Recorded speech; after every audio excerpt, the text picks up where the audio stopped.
Helai hian program toy te rimoi manga kumhlui han thlah liam kan tum lak ani kan hriat angin hei kumina hri hrileng avangin khovel a buaya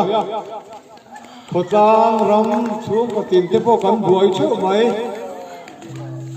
amai ro chu he hrileng avanga nau piang chi bai kan bung na te kumhlui kan thlah liam na te han ngoi bo pui mai hi rem lawa kan naya ram le khotlang in kai hruaina